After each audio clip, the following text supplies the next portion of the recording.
नमस्कार प्रिय विद्यार्थियों, मीराबाई के जन्म परिचय के बारे में हम अब पढ़ेंगे। इससे पूर्व हमने मीराबाई की पद्य व्याख्या श्रृंखला आपके सामने रखी और मुझे ये एहसास हुआ कि हमारे विद्यार्थियों के लिए मीराबाई के जन्म को लेकर, उनके कर्म को लेकर कुछ बातें की जाएं।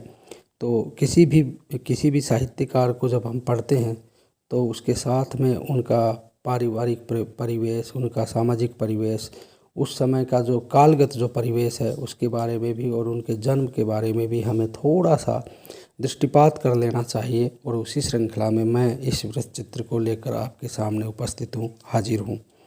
विद्यार्थियों, मीराबाई का जन्म 1498 में माना जाता है।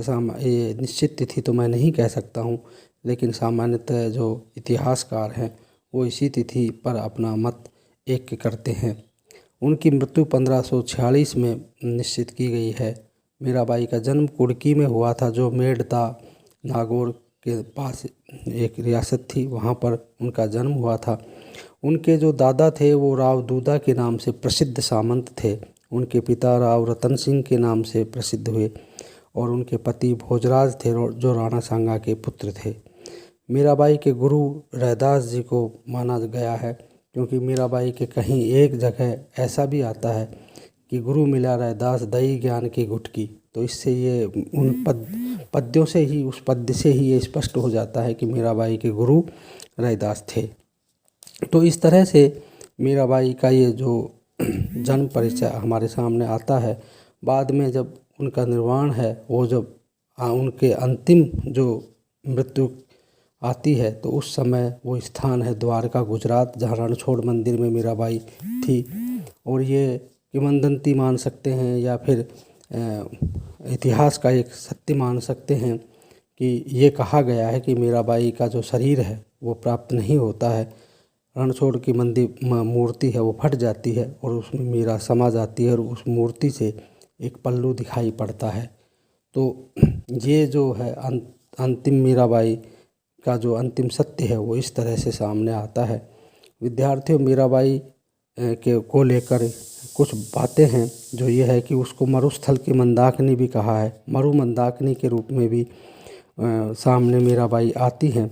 बहुत महत्वपूर्ण मीराबाई का जो अवदान है हिंदी साहित्य को वो रहा है। और सबसे पहले मैं इस वृत्तचित्र में यही बात रखूँगा कि मीराबाई का जो जीवन था वो जीवन हमें एक प्रेरणा देता है। और वो प्रेरणा यह देता है कि किस तरह से यदि हम एक भाव पर अटल रहते हैं, निश्चल रहते हैं, तो हमें लक्ष्य की प्राप्ति मिल जाती है।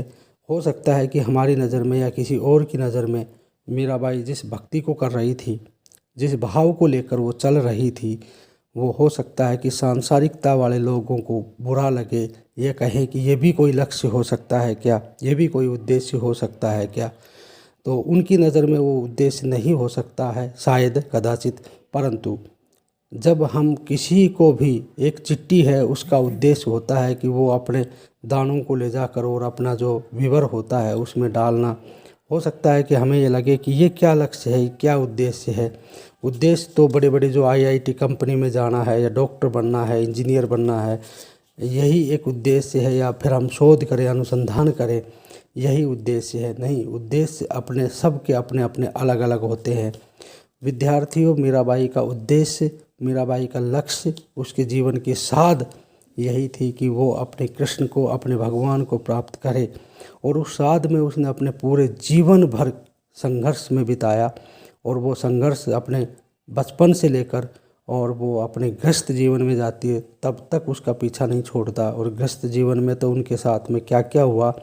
जहर का प्याला उसका देवर भेजता है, उसके ससुर की मृत्यु हो जाती है, पति की मृत्यु हो जाती है। और उसके पश्चात एक ऐसे राज परिवार में रहते हुए भी मीराबाई किस तरह से एकाकी जीवन व्यतीत करती है।